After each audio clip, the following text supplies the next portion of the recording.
All right.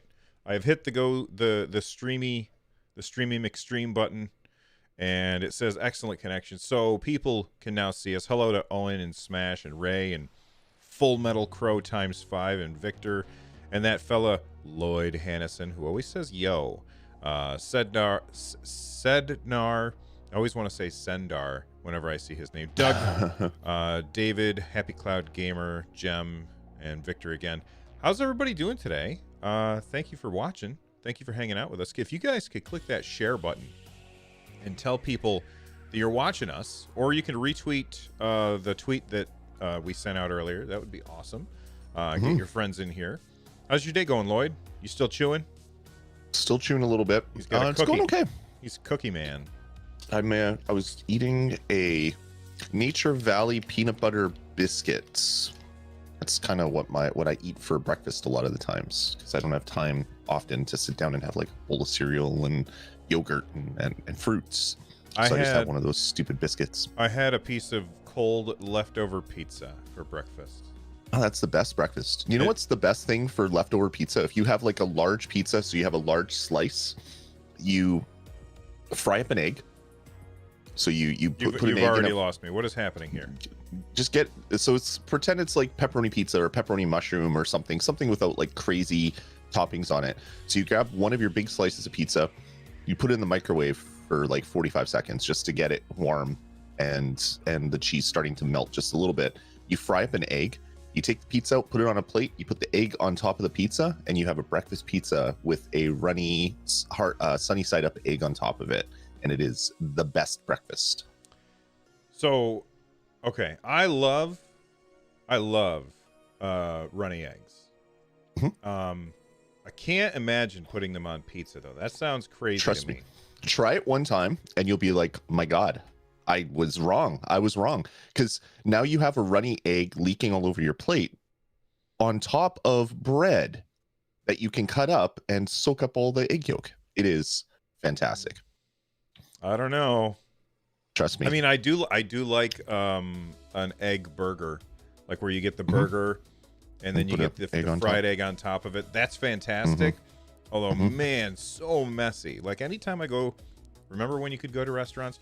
Anytime I used to go to restaurants, and like that's on the menu, I almost always get it, and it's always fantastic. But man, so messy.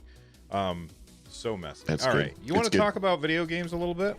Sure. And just one other tip: if you are going to do the egg on pizza thing, leftover pizza thing, if you have a little bit of like Cholula, or it's like a hot sauce, Mexican hot sauce, something like that, something with a little bit of spice to kind of like jazz up the eggs a little bit. Oh my God, it's so good.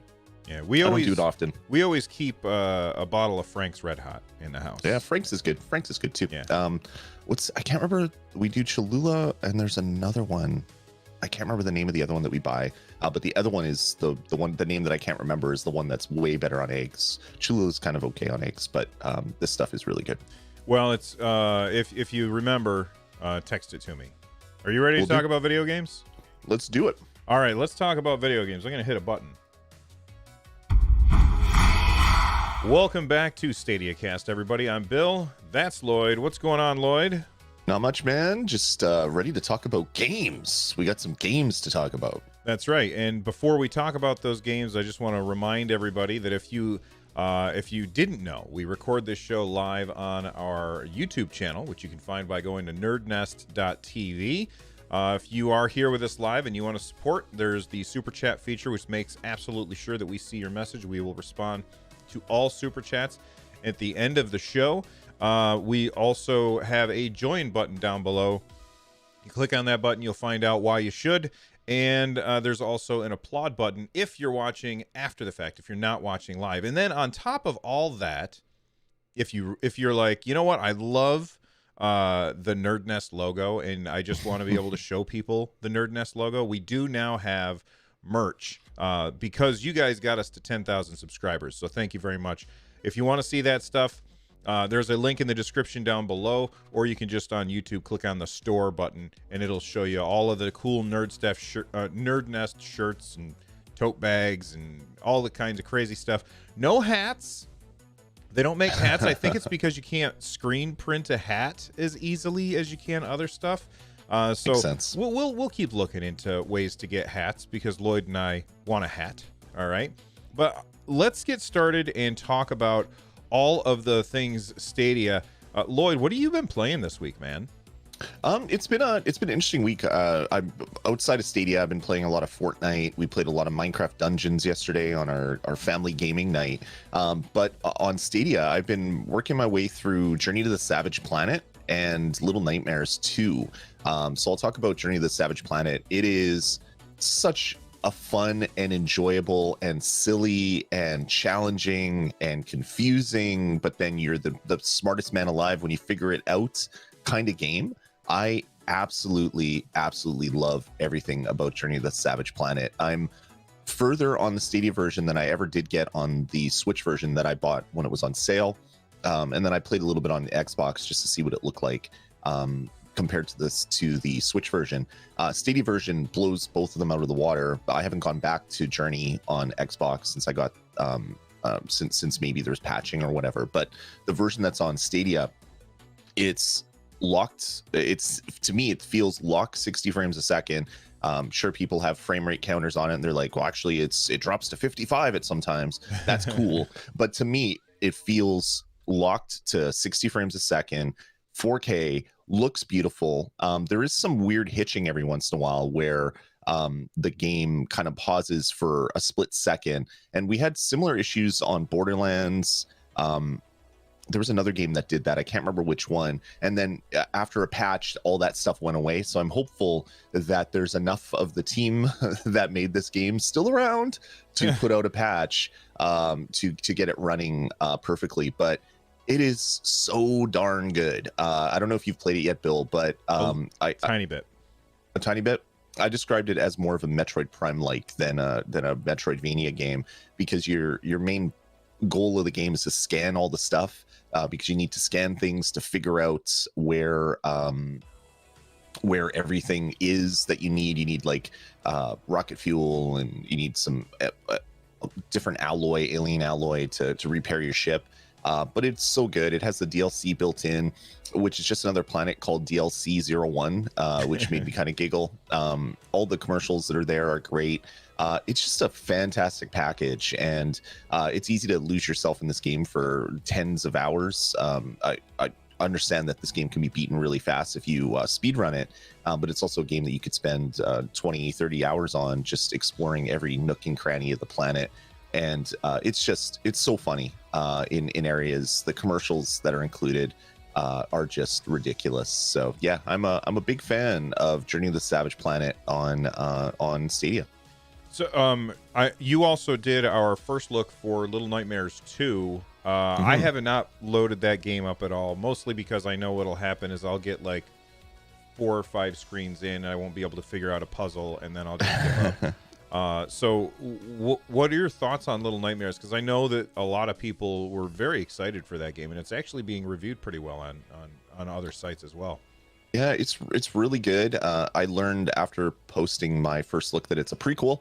I didn't know that because I haven't played the first one, or much of the first one, and it's not something that I've been following. It is incredibly creepy. Most of the stuff reminds me of the really creepy areas of Resident Evil 7, like where there's pots of food that's just rotting on a table and bugs flying around, and it's just like, hey, I feel gross and uneasy walking through this little house with a crazy monster beast thing working on stuff and tearing the flesh off of wolves to make other stuffed animals or whatever. It's like super creepy, but it's really fun. And the best part of the game that I found is when you die, you're instantly back to the action right away. Like it doesn't have like long death screens and long loading screens. It's like you die, you understand that you did something stupid, and then it brings you back to just before where you died, and then you can make your way through that part of the level. I've been enjoying it as well, and I am planning a Little Nightmares to stream at some point when things have cleared up just a little bit in my schedule. Hopefully one evening this week, and we'll see what we can do to get scary sounds hooked up and stuff like that. So you folks can can have some fun with my distaste for creepy games. So, okay, you said two words that I feel like they have very different definitions, and I want to ask about this. So there's creepy, sure. And then there's scary.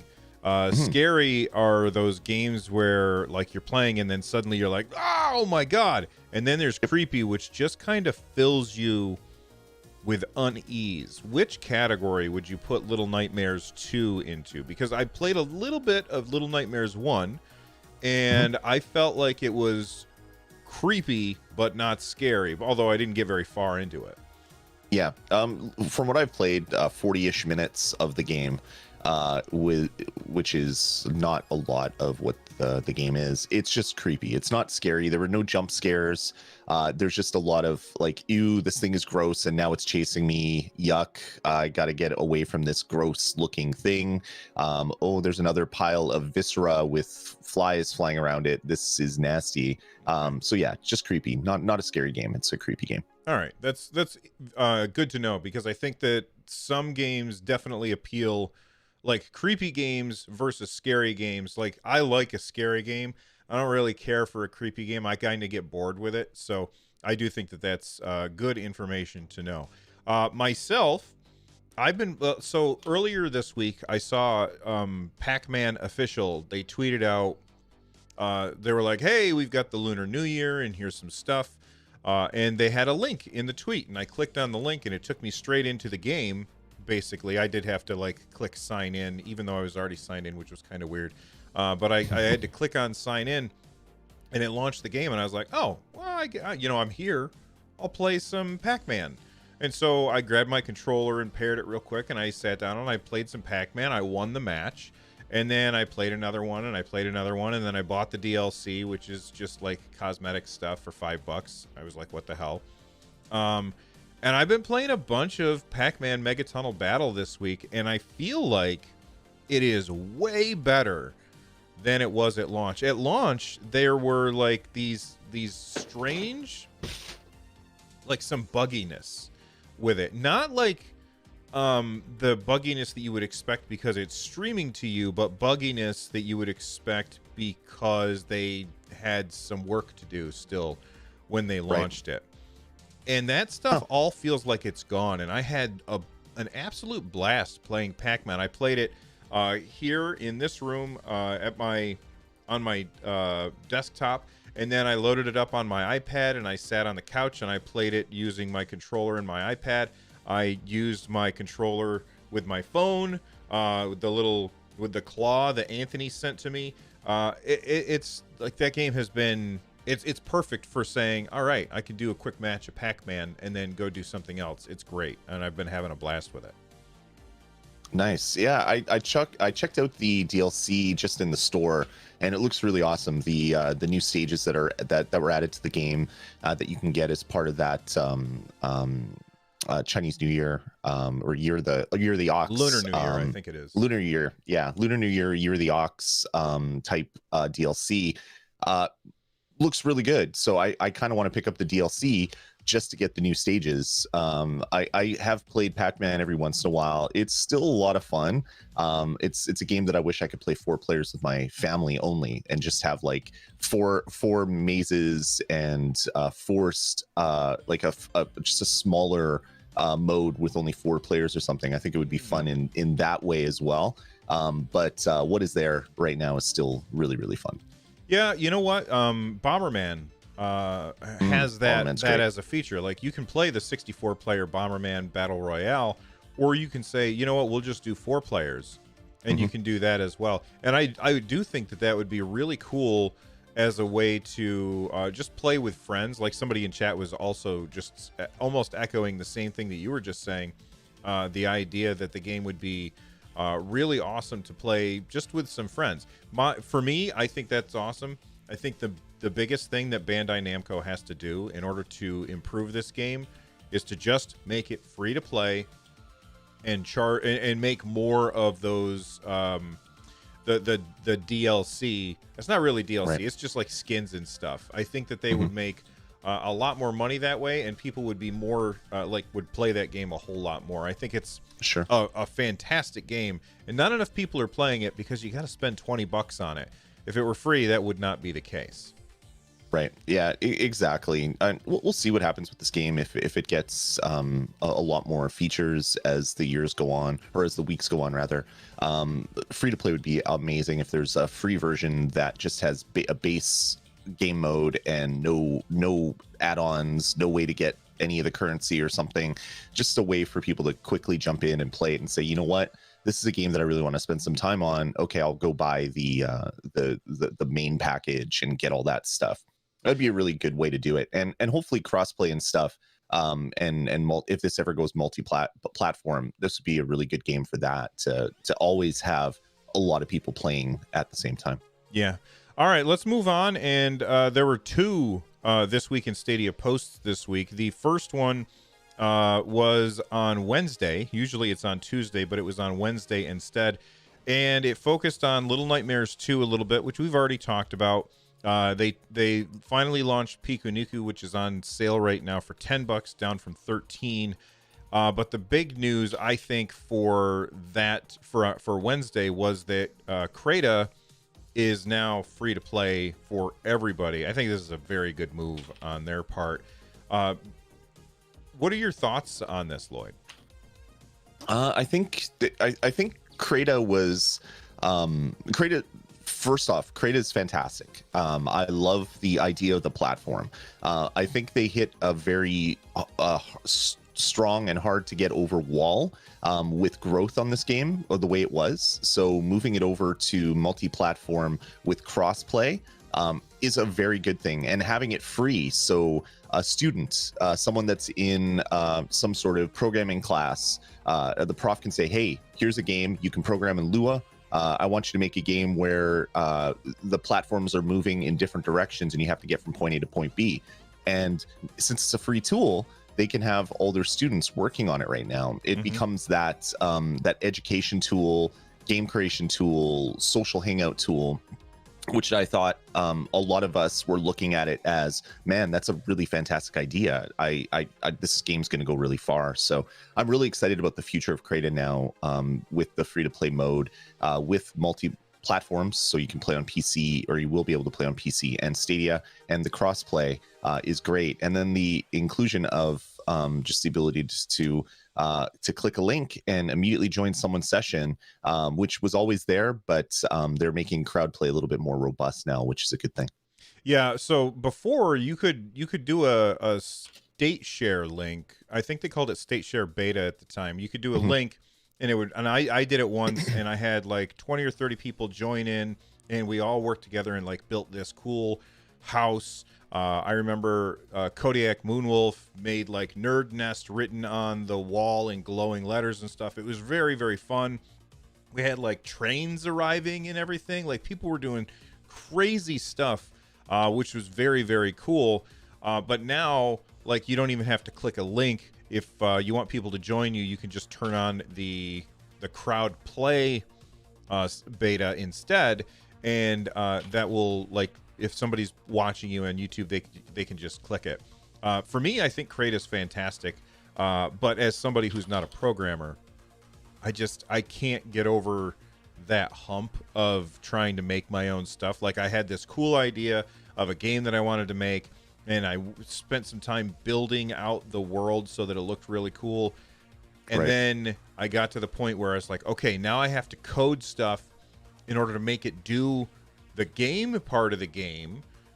And I couldn't figure out how to do it. And I was just like, all right, well, clearly this is a little bit above my pay grade.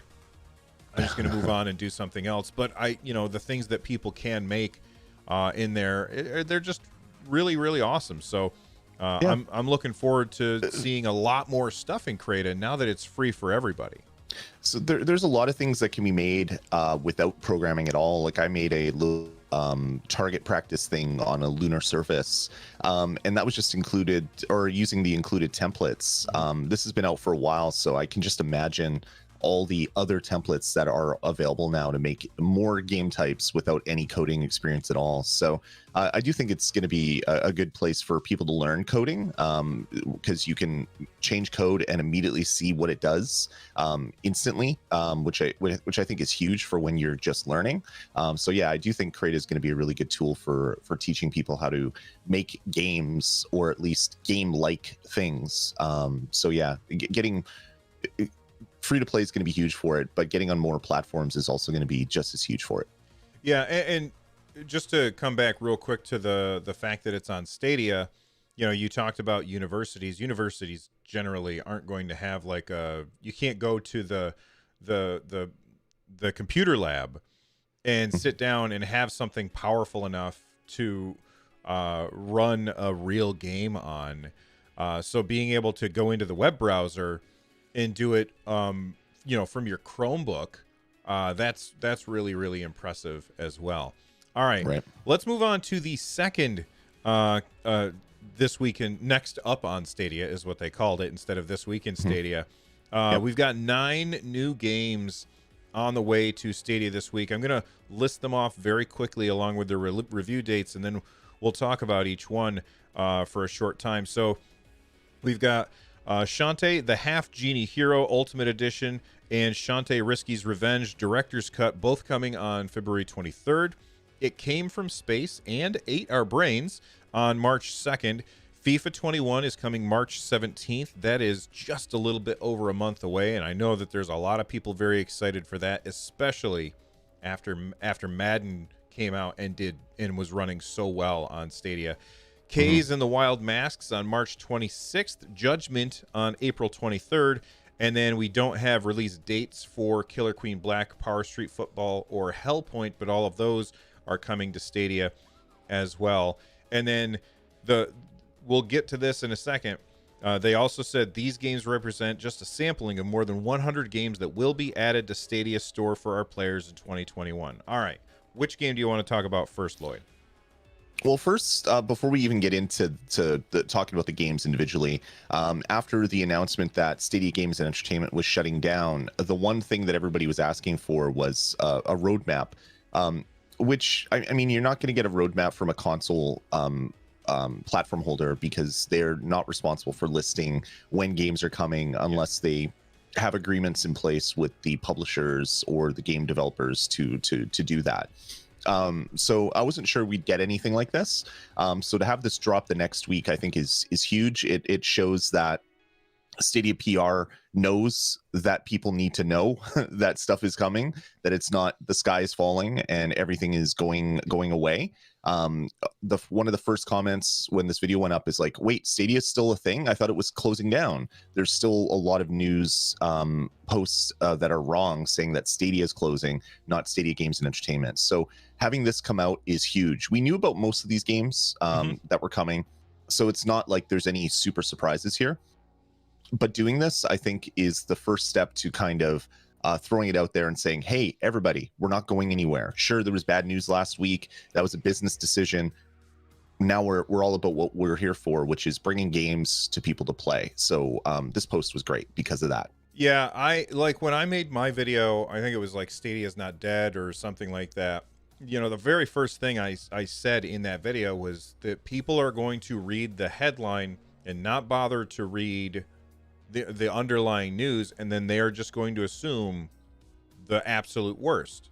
Where if they actually read what Google said about it, they would understand that this really isn't going to be that big of an effect on Stadia as a platform as a whole. This being them shutting down SG&E, because we didn't have any first-party games anyway. Not games that were developed by them. We had a couple that were published by them because they said, here's some money, let us publish your game. Anyway, let's move on and talk about the obviously, well, actually, let's start with 100 games. How do you feel about 100? How did we get last year? Was 120? I had over 100 games in my library at the end of last year, so a lot more than that. There's probably closer to maybe 120, 130, 140, whatever the actual number was. I think the fact that we know that there's 100 games coming this year at least is good. as kind of an alternate point to my last statement saying this is good that we have a roadmap, these are also games that we knew were coming anyway. So even if Stadia was shutting down this year, we'd probably still get these games because there was already a contract there. So people are, they're going to leave a comment saying, well, of course these are coming. There was already agreements made. Yes, sure. Okay. But the fact that we are slated to get another 100 games this year is good for the platform. If Stadia continues the upward trajectory, wouldn't be surprised if those 100 games turn into 150 games or 200 games as publishers are a little bit more as long as publishers are okay with the platform, they will want to produce content for that platform. So it's getting to that point, which is important for Stadia. Right. And there's also going to be, I saw a couple of people comment about this. They said, well, I thought it was supposed to be 400. And that 400, that number 400 was the number of games that Stadia knew that they were planning on, that were coming to the platform at some point in the near to far future. That didn't necessarily mean this year. So right now they're tracking more than 100 games that are coming to Stadia in 2021. You know, they said basically the same thing last year, and people were like, they're never going to hit it. And then they hit it and exceeded it. So I'm not too worried about that. All right, let's talk about these specific games, because I've never played the first two here. Shantae Half Genie Hero, Shantae Risky's Revenge. Have you ever played a Shantae game? Yeah, all the way back to the Game Boy Color version, which I played at a friend's house. Really enjoyed it. Meant to go pick up a copy, didn't, and then now you couldn't find it, and now they're worth like $400 if you have a box copy of it. Oh, really? Wow. It was released very late in the Game Boy lifespan. Shantae games are great. They're kind of like Metroidvania before Metroidvania was a thing. You learn new skills to get past puzzles. You can shapeshift in some of them and things like that. Turn into different animals and whatnot.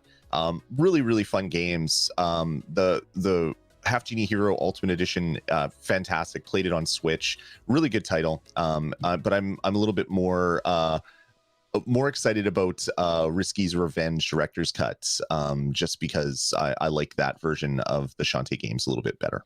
That's the one that's, excuse me, far more pixelated and a little more true to the source material, whereas Half Genie Hero is like hand-drawn sprites and stuff, right? Yeah, Half Genie Hero was kind of the way forward remake after they remade DuckTales. So it's kind of the same thing.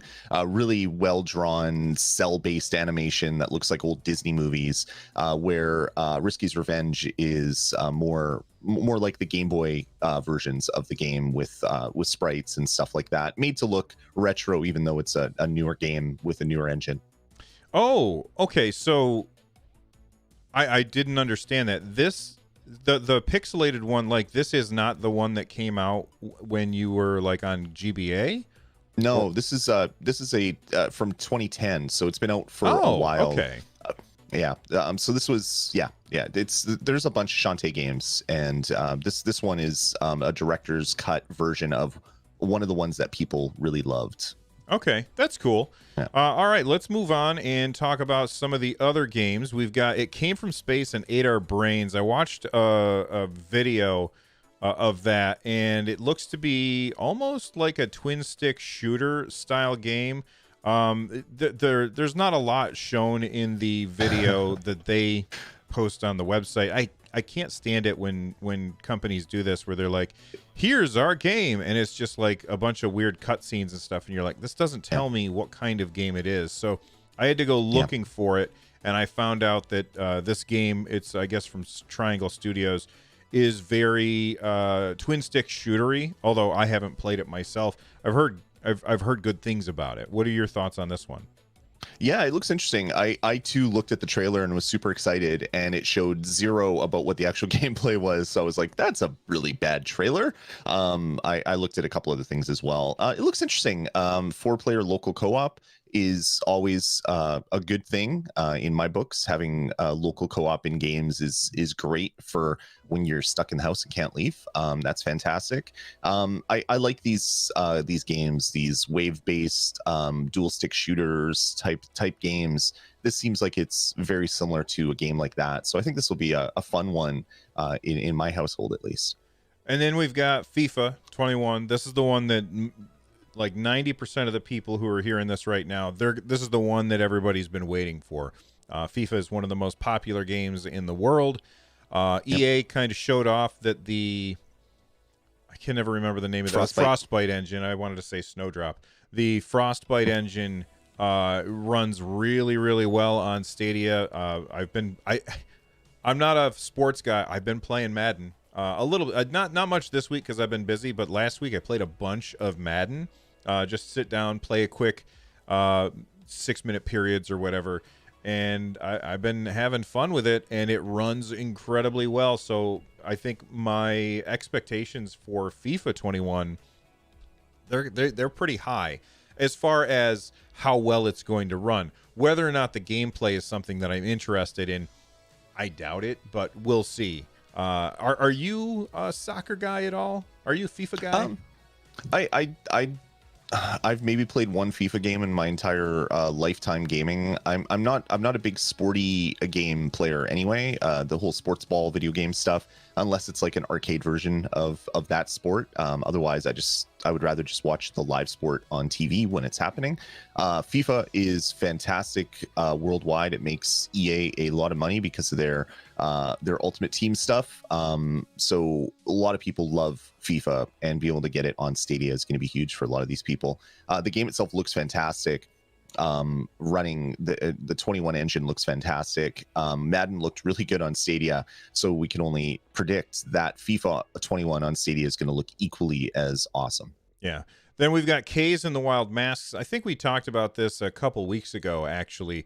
It is a side-scrolling platformer where you play as like a bunny, and you can get like masks that give you different abilities. Almost reminiscent of Shantae, honestly, just by looking at it. Go ahead. It reminds me a lot of the Wonder Boy games, where you through gameplay you earn different forms, which then allow you to Metroidvania your way through those sections. So in the trailer, it shows you can be a shark, you can be I think it's like a wolf at one point in the game.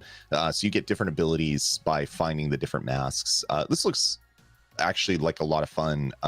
It reminds me a little bit of Jazz Jackrabbit, the Epic Games classic, back, I think it's like Cliff Bleszinski's first game that he ever worked on back in the day. So it reminds me a little of that, which is kind of funny as well. And then I think the last game on the list, no, there's a couple more. Then there's Judgment, which is a game that was originally on the PS4, and now it's coming to the PS5, the Xbox Series X, and Stadia. And I guess it is I guess the visuals have been upgraded for the new systems as well as Stadia. And it's made from the people behind the Yakuza series. I guess it's you play as like some lawyer who's trying to seek redemption or whatever. Looks really cool. I love the graphics. I think it looks fantastic. I've never played a Yakuza game, so I don't know if this kind of game is going to be appealing. But looking at the combat looks really interesting. The way that you end up fighting. What are your thoughts on Judgment? Judgment looks really cool. The Yakuza games are fantastic. I've only played bits and pieces of the various ones in their original release. I haven't played the remasters, which I do want to at some point in my gaming career. When we get all that free time that we keep talking about not having, it would be really good. Judgment looks really, really great, and getting a Yakuza in air quotes game on Stadia is going to be huge because there's a lot of people that just love this franchise. They just love going through Akihabara in Yakuza games, or this one's in Kumuroko, which I don't know any, but it's the red light district in Japan, I guess. So it's seedy. There's going to be a lot of bars, a lot of gang fights, a lot of crazy battles. This game looks really good. I can't wait to jump into this one at some point.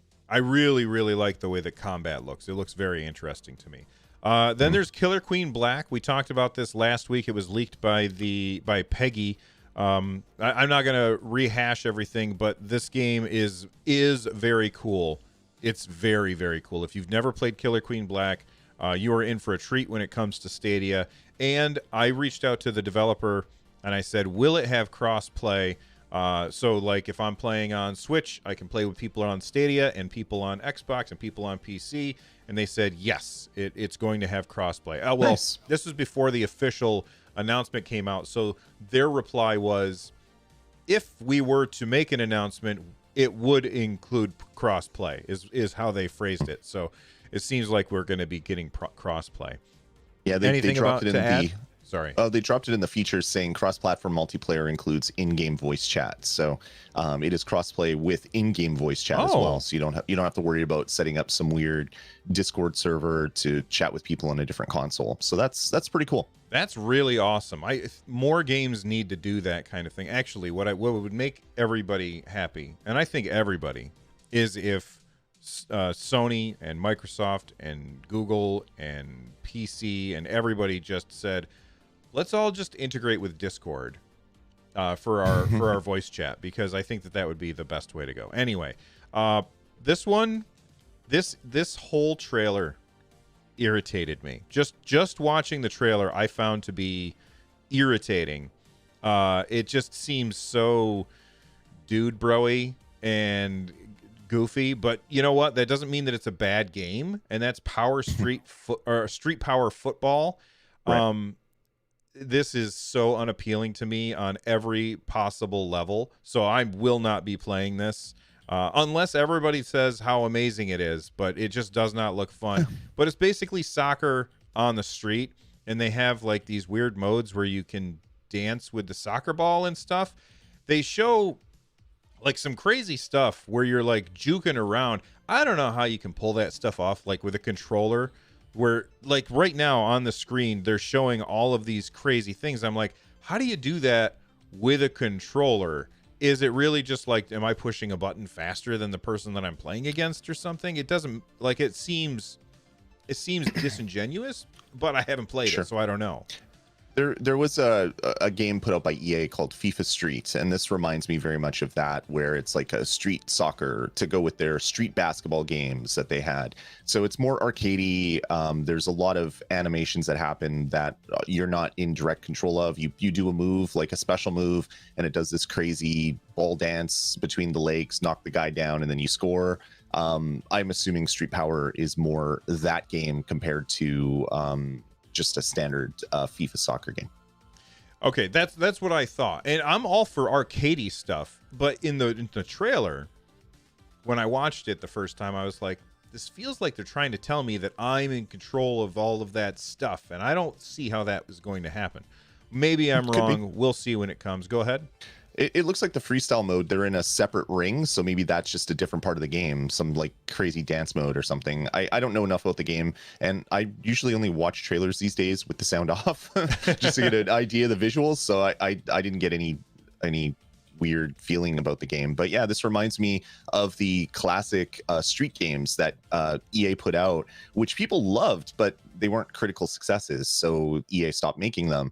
But there is a bunch of people that are really excited about this. Think more NBA Jam than NBA 2K12 or 2K21. It's more that type of game. See, when you say that makes me more interested, but their trailer was terrible in my opinion. Then we've got Hellpoint from Cradle Games. This is sci-fi Souls-like. They didn't give a trailer, so I had to go looking for a trailer. I found one. I was like, okay, it's a Souls-like. Are you a Souls-like guy? I just don't have enough time for those types of games. I played a lot of Bloodborne because that was the only thing out at the time, and I loved it. I did enjoy getting better, but I don't have time when I have so much stuff going on my real life, and I want to devote a lot of time to playing a lot of different games so that I know what's happening across the whole industry, games I like, games I don't like, whatever is out there. I can't devote time to getting good at any of the Souls games. So not my favorite franchise or favorite type of game. It's not even a genre. It's not my favorite type of game, we'll say. Yeah, I think it's a genre. I would classify it as a genre in the same way that I would say a Metroidvania is a genre. Sure. Yeah. All right. Let's take a look at this. Is most of the time I ignore Kickstarters, but the developers of this game have been talking about it on like the Stadia subreddit, and I kept seeing people mentioning Sky Climbers. It's described as a multiplayer city building action RPG.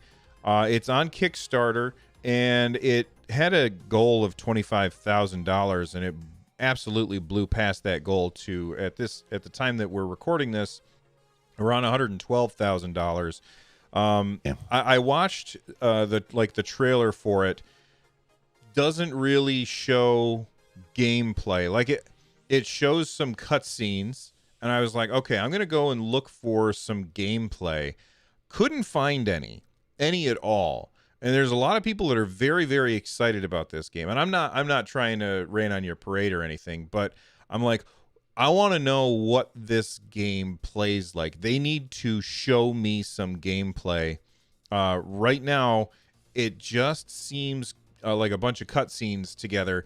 They're talking about like you will capture monsters and then raise these monsters to be like your pet, and then you have to survive against the wilderness. I did see that there's a lot of procedurally generated stuff in the game as well. Like I was watching a video and they were talking about, you know, the paths that go through the game world are also procedurally generated. And honestly, all of the assets look really good. The graphics look fantastic, very Breath of the Wild motif, which of course appeals to me a great deal.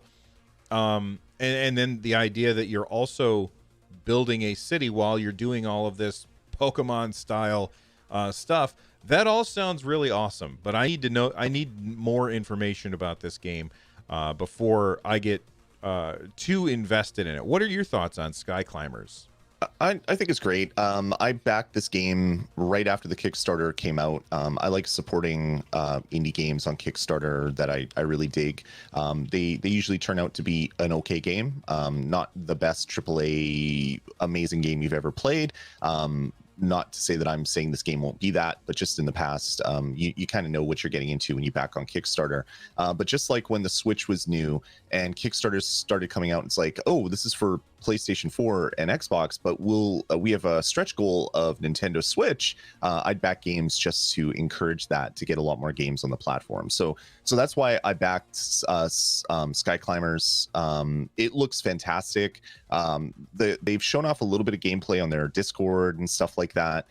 Alpha is coming really soon, within the next few months to PC. And I believe a few months after that, they want to do a Switch alpha. But like every other Kickstarter early in a platform's life, the developers say we want to bring a game there, but they don't even have a dev kit. So the Sky Climbers folks don't have access to the Stadia dev kit yet. But apparently a tweet just came out that they're going to be meeting with the Stadia people this coming week. So hopefully at some point we'll get some news that, yeah, we do have a dev kit. We have our servers, because the one thing they want to do is get like their world servers running on the platform so that they can make a client talk to it. So hopefully within the next coming weeks or month, they'll have servers running on Stadia. They can have their PC client talk to that Stadia server, and then eventually work on getting the Stadia client going. So this game seems like someone was a fan of Rust, and those types of survival games where you can craft things and do stuff, and then said, hey, what if we mixed in Pokemon? And then, hey, what if we mixed in Breath of the Wild? And hey, what if we mixed in this? So it'll be interesting to see all the planned additions, what actually ships with the game, or what is promised for after, or just outright scrapped. But for me, as a Stadia gamer that is concerned about the life of the platform, I wanted to get out there bright and early, probably the first couple hundred people that were backing it, or first 100 people that were backing it, to say, hey, yes, I want this game on Stadia. Whether it comes or not, who knows? But I'm happy to vote with my $20 to help get that community awareness, which obviously worked because they've done a really good job raising money so far on their Kickstarter. Right, and not only that, but I guess the response from fans of Google Stadia has been so great. I guess that the developers have said we're even going to add like a monster in the game that has like Stadia themed colors to it that will be available for people who select that, I guess, which that sounds really cool. I always like when people do stuff like that. And I always go ahead.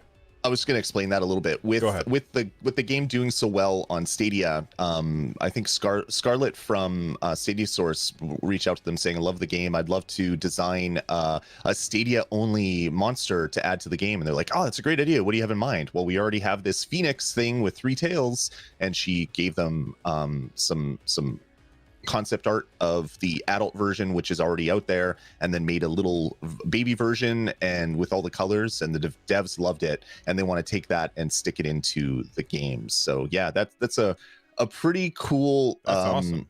That's a pretty cool example of a developer directly working with the community that is really jazzed about the game. So yeah, I'm excited about this one, man. Yeah, I think a lot of times the developers just kind of ignore the community. And you know, earlier I said I don't often go in on Kickstarters. It's not that I have a problem with Kickstarter. I know how long it takes to make games. And so usually I'm like, all right, well, I'm excited about this now. Am I going to care about it in 2 years when it comes? Not saying that this game is going to take 2 years to come, but like, that's why most of the time I ignore Kickstarter stuff, because I'm like, okay, it's really cool now, but you know, we got a long time to wait before it comes out. So I'll just wait and see what happens. Although which is a lot of people do that, and then the game doesn't come out at all because not enough people backed it. So, you know, it's a catch-22. Kickstarter's changed the rules a little bit, so you actually have to have something to show as you're creating your thing. So you can't just create an idea for a wireless charger and never have done any electronics work and raise all this money and then not be able to make it work out. You actually have to have prototypes and things like that. So I'm sure the Sky Climbers team had to show the Kickstarter masters that, hey, look at this is our engine running on PC. This is what the systems look like, et cetera, so that it's not just stealing money from people. All right, let's talk about one of Lloyd's favorite games of all time. I believe, it might have been your favorite game from 2019, Borderlands 3? It's up there. I love Borderlands. From the first Borderlands all the way to Borderlands 3 and all the DLC. Love Borderlands, and there was an announcement that Director's Cut is arriving on March 18th. Which is an edition that adds a raid boss, mysteries, vault card challenges, new rewards, and also behind the scenes content. So I'm sure as you're playing through the game, there'll be a little icon you can walk up to and push, and then we'll tell you some ridiculous story about why that location is in the game, with one of the amazing voices that's in the game. So yeah, I'm actually looking forward to jumping in and playing through some more of the same content I've already played through. But just to get the director's cut little blips, because I'm sure the comedy is just going to be fantastic. Yeah, I haven't played Borderlands in forever, but I've heard that they have like done some updates and it runs a lot better now than it did. It runs back really when well. I finished it. Mm-hmm. Yeah, it's really good. And another thing that's being added with this DLC is heads. So you can customize your skin and your heads and your little your little computer little thing. There's heads from past games, so you could be your favorite characters from past Borderlands games just by finding and unlocking the heads to customize your character. So yeah, it's this is cool. I'm excited to see what comes out when this drops on March 18th. And unrelated to video games, Jack Black was just cast as Claptrap in the Borderlands movie, good. Which I love that. I know that casting. Jack, like, people either hate Jack Black or they love Jack Black. I'm a Jack Black fan. I think he's great, and I can't wait to see or hear him voicing Claptrap. Although part of me wants to say, why couldn't they have just had the guy that already voiced Claptrap to do it? But, you know, I'm not going to complain about Jack Black being in the movie. I'm hyped about the movie. I'm hyped about the DLC. I want to get in and play some Borderlands 3 again. That game is really, really good. Let's move on to crowd play. We have, if you want to submit a story to crowd play or a suggestion to crowd play, it's super easy to do. Head on over to nerdnest.tv. No, I'm sorry. Nerdnest.tv/submit. And you can submit your thoughts, and maybe we'll talk about it on the show. So this first one comes to us from Chuck, and he said, with people getting a Stadia controller with the Cyberpunk offer, this is kind of an older one, but I decided to bring it in. It would be awesome to see a show all about the Stadia local multiplayer games. Love the show. Keep up the great work. Well, thank you very much, Chuck, for sending in your thoughts. Here's my question, Lloyd. I was sitting there and I was thinking, all right, well, we're recording this. It's Valentine's Day. There's a lot of people who would like to be able to sit down, play a game on Stadia with their significant other. And then Chuck had his question to send in, and I was thinking, here's my question. What are the best local multiplayer games on Google Stadia? So for me, I'm going to say Spitlings is really, really great. Cake Bash is also fantastic. What are some that come to mind for you? The one that I was going to say is Cake Bash. So much fun playing multiplayer. And Fogs, played that game with my daughter and absolutely loved it. That is a really, really good game to play local multiplayer if you have the ability to play local multiplayer. Jem in chat is seconding your nomination for Fogs. Four Scars Gaming says Enter the Gungeon. Zinhood is saying Get Packed. So there's a lot of couch, not necessarily co-op, but local multiplayer games that are on Stadia. David Rodriguez Jr. says, "What about Scott Pilgrim versus the World?" Yeah, I can't believe you didn't say that. I know that one's a huge one, and I've never played it multiplayer. I've never played it local multiplayer. That's probably why it didn't pop in my brain. But yeah, that Scott Pilgrim would be fantastic for that as well. All right, let's move on to another question or comment sent in by a user. This one comes in to us from Joe. They said, how often do games go on sale? I want to buy PGA Tour, but not at full pop. Should I wait for a sale or will it come out on Pro? So what I will say is this. Games tend to be on sale quite often on Stadia, and PGA Tour is actually on sale right now. What is like the best deal that you think that you've gotten a game on sale for, Lloyd? When I bought the Stadia or the Borderlands 3 Ultimate Edition for $10, which is ridiculous. And I only bought it. I already owned Borderlands, the Gold Edition from before, Super Deluxe or whatever it was called before. But I bought it because the whole game, including all the content, was cheaper than just the second DLC pass. So that's why I bought it. And I think at the same time, wasn't PGA Tour also $10 at that time? Yeah. So I mean, we got PGA Tour as review copies, but when my mom got Stadia, she picked up Stadia Premier Edition. She was like, well, I want to play PGA Tour. And she's part of my family group, so she could already play it. But if we wanted to play together, we wouldn't be able to. Especially due to COVID, we're separated. That's another great game for local multiplayer.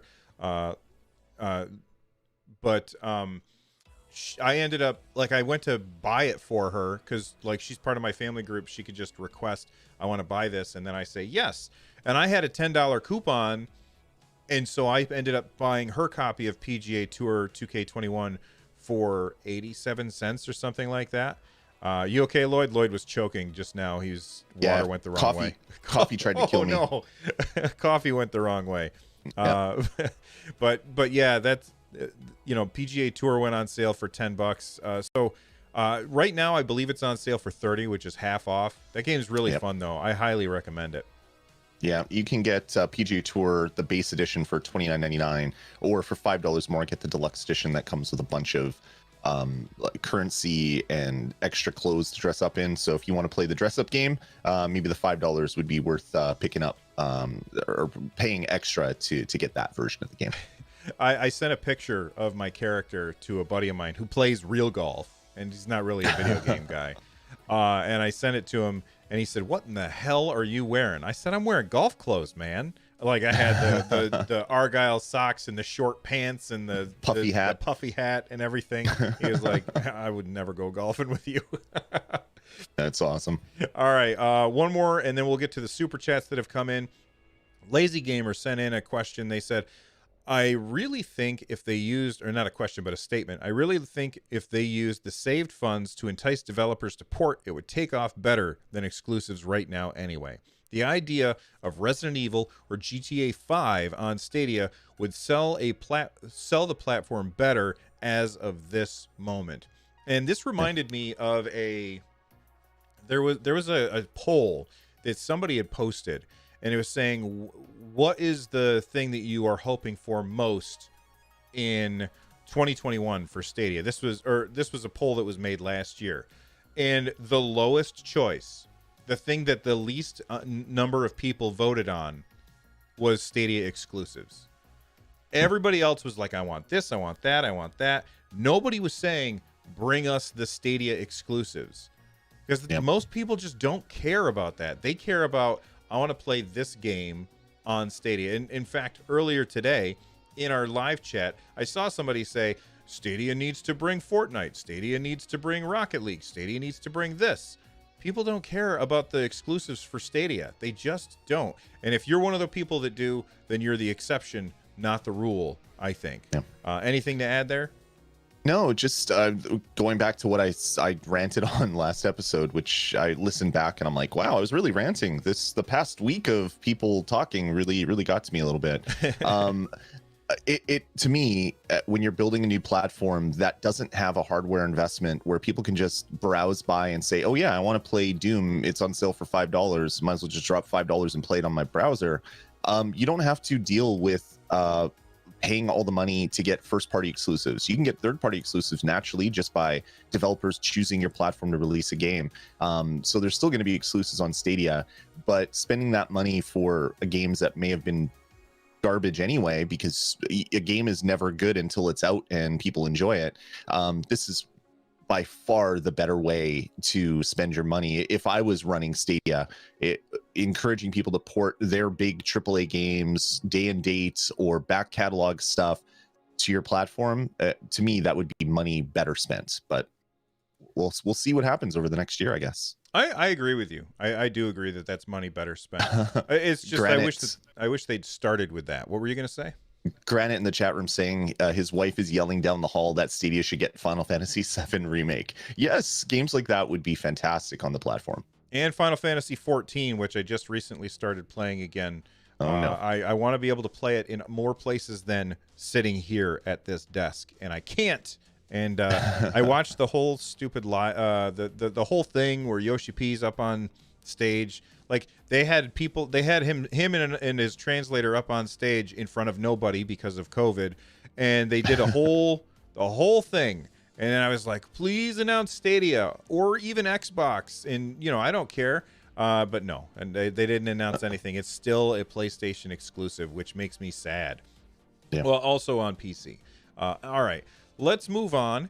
We're gonna hit up our super chats and memberships real quick. There's a lot of memberships that I'll talk about after we finish recording the podcast part. We had a super chat come in from Anthony Talca. He sent in a super chat for $10. Thank you very much for supporting us. He said, got an email from GeForce Now about free in-game content for Warface. I have no idea what Warface is, but because of the free content, I kind of want to check it out. Stadia should do this. If you are a member of Twitch Prime, like if you have Amazon Prime, then you have Twitch Prime. And if you're a member of Twitch Prime, they do this all the time. And it is huge. At first, they would give away games, but now it's really like, hey, here's a custom skin for game X. Here's a custom map on game Y, free through your Twitch Prime subscription, and then people are like, oh, cool, I'm gonna buy that game and start playing it. So yeah, I absolutely agree with Anthony that Stadia should be doing this kind of thing where they give away skins for games instead of the games, not necessarily because I don't want them to put games in for pro, but because I think it's easier to get publishers on board. like, hey, you might sell a bunch more games if you do this. What are your thoughts on this, Lloyd? Yeah, I think more notifications like that on Stadia would be good. Google is in the great place that they know more about us than probably we know about us. So they know your browsing history, they know what you're watching on YouTube. Of course, they have to take steps to make sure that there's no privacy being impacted when they can access this stuff. But if they could find some way to target people, say I don't know, say FIFA is coming out and they know that you're a Stadia player and they know that you watched a bunch of people play or people playing FIFA 21 on PlayStation, and they know that you've watched a bunch of Premier League clips. When FIFA hits, they know that you are someone that would probably be interested in the game. So that would be a great thing for an email or a push. Hey, you like soccer or football, depending on which part of the world you're living in, I guess. FIFA 21 just hit Google Stadia. It is available now, and it's on sale right now for the first week for $20 or whatever the price is. Notifications that are directly targeting someone could be huge for a game store, because they know a lot about us that other game stores wouldn't know about us. And if they can do it in a privacy friendly way, I can't think of people complaining about getting customized push notifications based on content that you already enjoy from a game that is just hitting the platform that you enjoy as well. Absolutely. Consino also sent in a super chat with no comment. Thank you very much for the support. And Buang just became a member. And it looks like that's it for our February 14th. Oh, no, we just got one from Ruben. It just came in. It said, more money for the Cat Track Fund and the Beard Club. Happy Valentine's Day, boys. Keep up the good work. Also, 2 weeks until new pro games. Well, actually, no. Isn't there a new pro game that's coming like in a couple days, right? Or did it just come out? We just got a new pro game with Little Nightmares. Oh, yeah, Little Nightmares.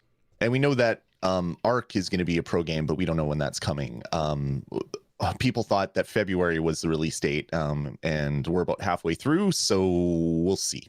We'll see if February is coming, or Ark is coming rather in February. And that's Ark 1, not Ark 2. Correct. Yeah. Okay. It's whatever the version that is coming to Stadia, which is currently on Xbox and stuff like that.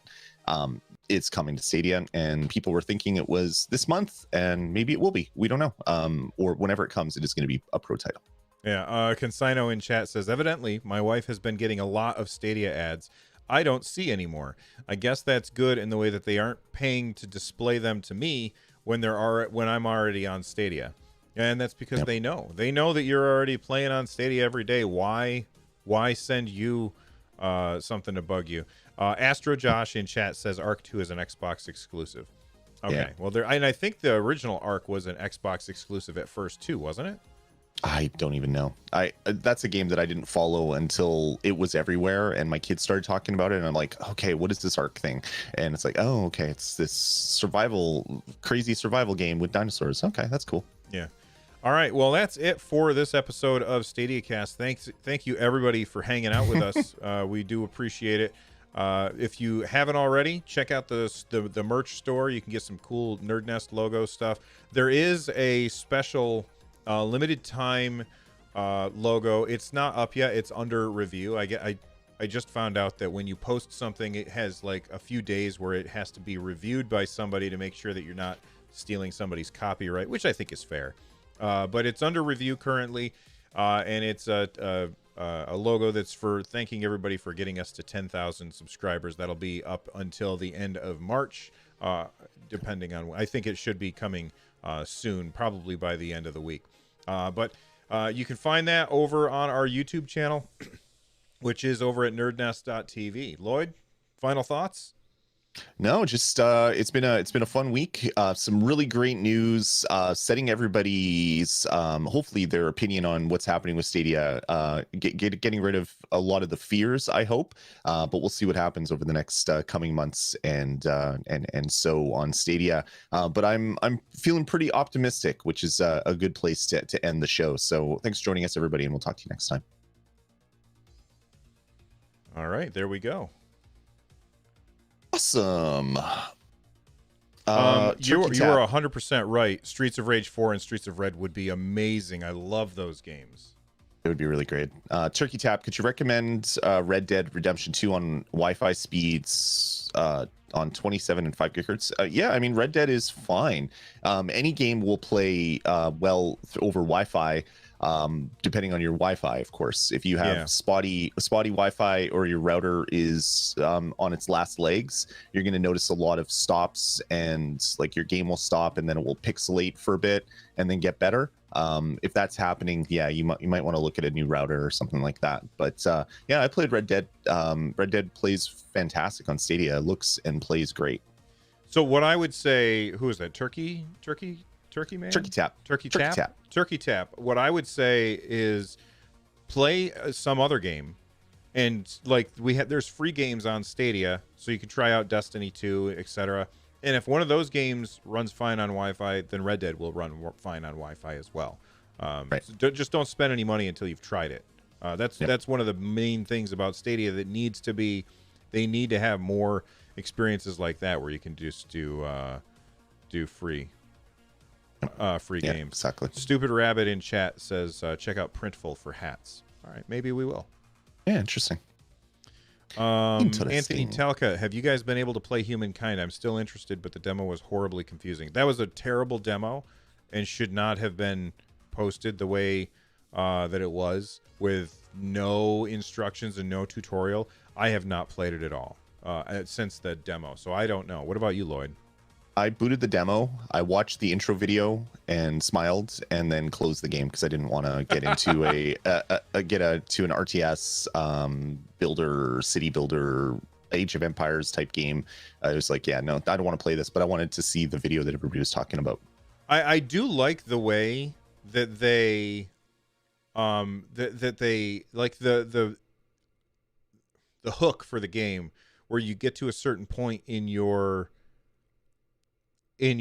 tech tree, and then you can branch by combining this civilization with this civilization. I think that sounds really, really cool. Definitely. Yeah, it sounds really good. It's like, okay, so you have like the like ancient Chinese history, but somehow they have nuclear bombs. It's like, okay, where did that come from? Okay, so they have swords and they can drop a nuke. All right, that's interesting. It is a very cool take on kind of the age kind of genre of games. So I'm excited for when the game gets its final release and everybody is out there playing the final version. But yeah, what I saw was not a game that I wanted to play in a demo. It's something that I think is a little bit meatier than a demo. Yeah, Sammy says they brought a sword to a nuke fight. Nice. There you go. All right, anything else before we get out of here? Nothing for me. Yeah, just get out there and play those games, folks. There's a lot of really great stuff on the store right now.